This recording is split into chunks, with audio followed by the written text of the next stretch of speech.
जय हिंद दोस्तों। चलिए शुरू करते हैं आज का प्रश्न। आज का प्रश्न है, हाल ही में किसने मानव तस्करी को रोकने हेतु ऑपरेशन आहट शुरू किया है? तो ऑपरेशन आहट का संबंध किस चीज़ से है?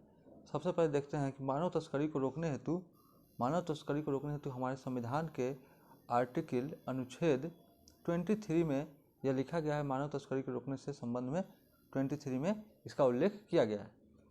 ठीक, अब मानव तस्करी में क्या क्या चीज़ आते हैं? तो मानव के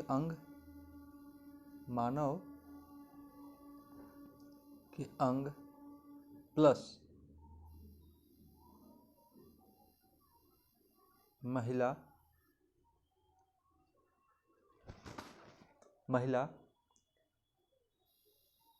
प्लस बालक के क्रय विक्रय करना, यह सभी क्या होते हैं? मानव तस्करी में आता है। तो इसके लिए एक ऑपरेशन चलाया जाता है जिसको मानव के अंग महिला प्लस बालक के क्रय विक्रय से संबंधित है मानव तस्करी। इन सभी का संबंध इस मानव तस्करी से है। तो इसको रोकने हेतु ऑपरेशन आहट चलाया गया है। ऑपरेशन आहट यह ऑपरेशन आहट किसके लिए, किसने शुरू किया है? तो वह शुरू किया है रेलवे, आरपीएफ, रेलवे सुरक्षा बल ने इसको प्रारंभ किया है। ठीक, रेलवे आरपीएफ द्वारा भी एक ऑपरेशन चलाया गया था। एक वेबसाइट की तरह एक योजना चलाया था जिसका नाम है अमानत। इसका भी संबंध किससे है? आरपीएफ से है, रेलवे सुरक्षा बल से है। इसमें इस अमानत में क्या कहा गया था कि किसी भी व्यक्ति के ट्रेन में छूटे हुए, स्टेशन पे छूटे हुए सामानों को एक पोर्टल पे इसको क्या कर दिया जाएगा, डाल दिया जाएगा, जिससे खोए हुए व्यक्ति जो है उस पर जाकर के अपनी सामान को वापस ले सकते हैं। इसी का नाम रखा गया है अमानत। अगला प्रश्न,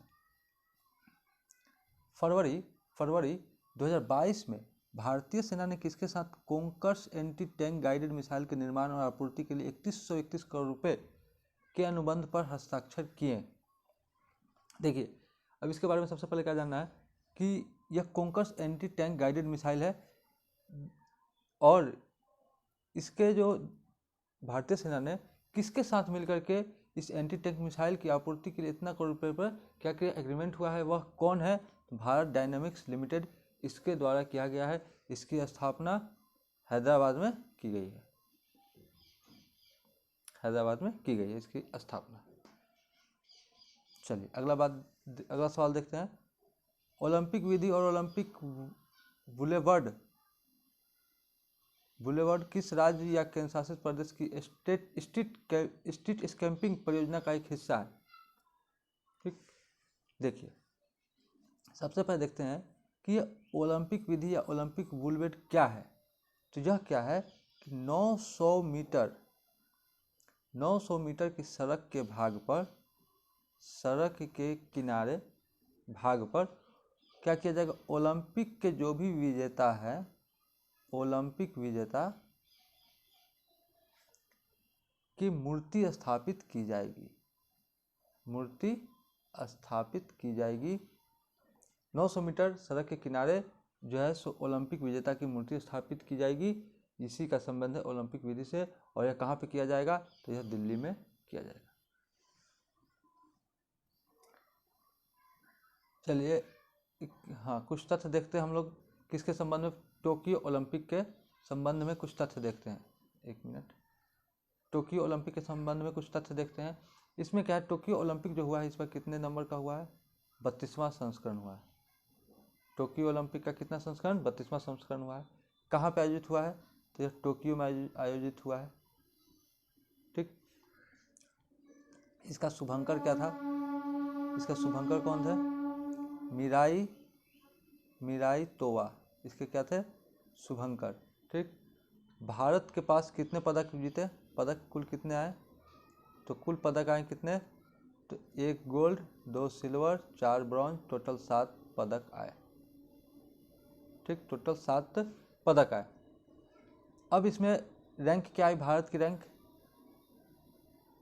ठीक, रैंक कितनी थी?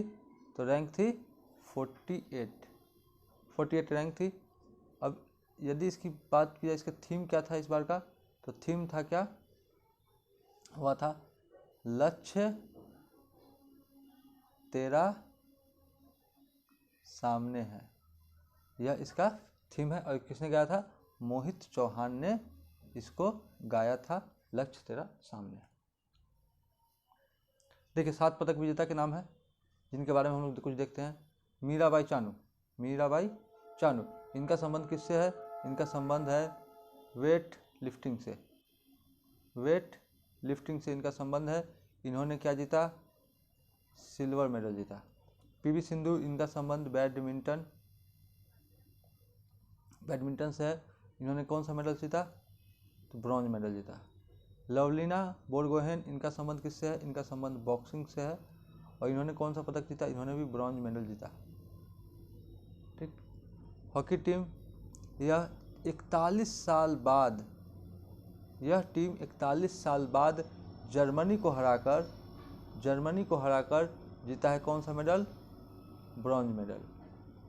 रवि दाहिया, इनका संबंध किससे है? इनका संबंध है कुश्ती से, कुश्ती से इनका संबंध है। इन्होंने कौन सा मेडल जीता? सिल्वर। नीरज चोपड़ा, भाला फेंक, ठीक, इन्होंने कौन सा मेडल जीता? मात्र एक गोल्ड मेडल जीता है यही। बजरंग पुनिया, इनका संबंध किससे है? इनका संबंध भी कुश्ती से है। और इन्होंने कौन सा मेडल जीता? ब्रॉन्ज मेडल जीता।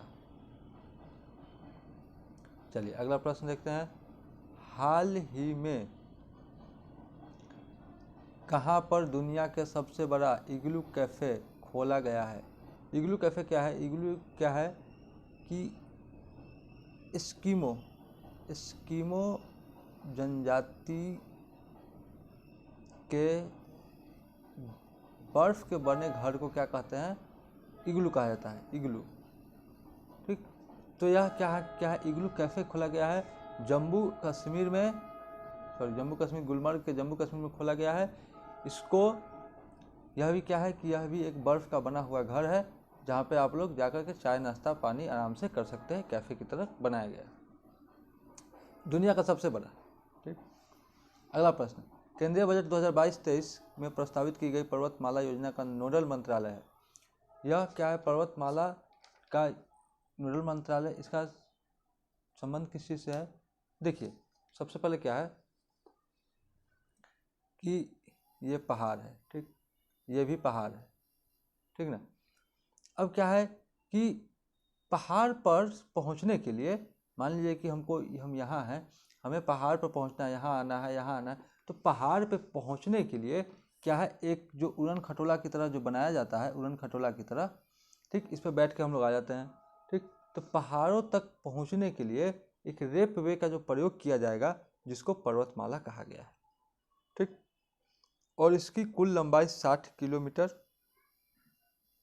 लंबी मार्ग होगी और कुल 8 रोपवे जो है सब इस प्रोजेक्ट के माध्यम से बनाया जाएगा। पहाड़ों तक पहुंचने में आसानी और पर्यटन को बढ़ावा मिलेगा, इसीलिए इसका बनाया जा रहा है।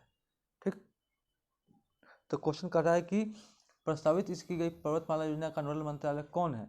तो वह है सड़क परिवहन राजमार्ग मंत्रालय। अगला प्रश्न।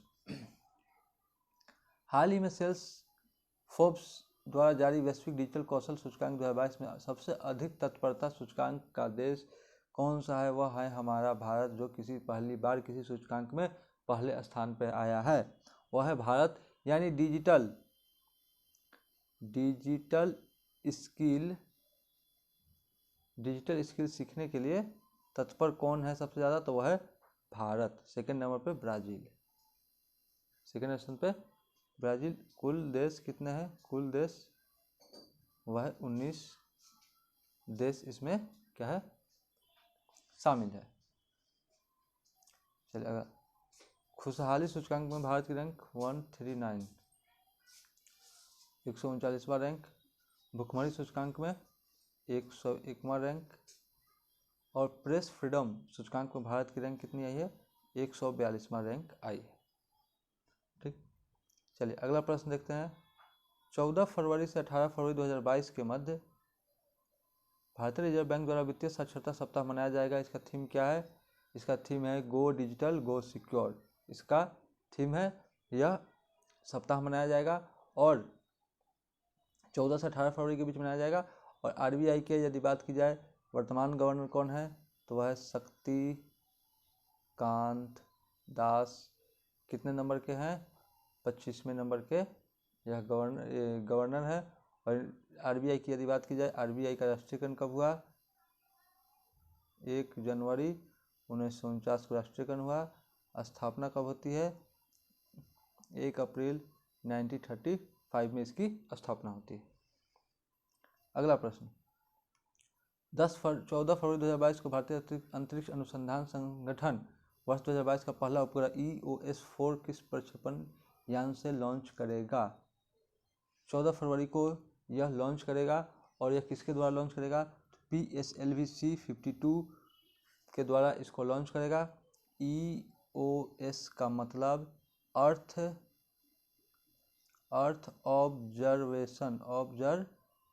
ऑब्जर्वेशन सैटेलाइट, पृथ्वी पर निगरानी करने वाला उपग्रह है।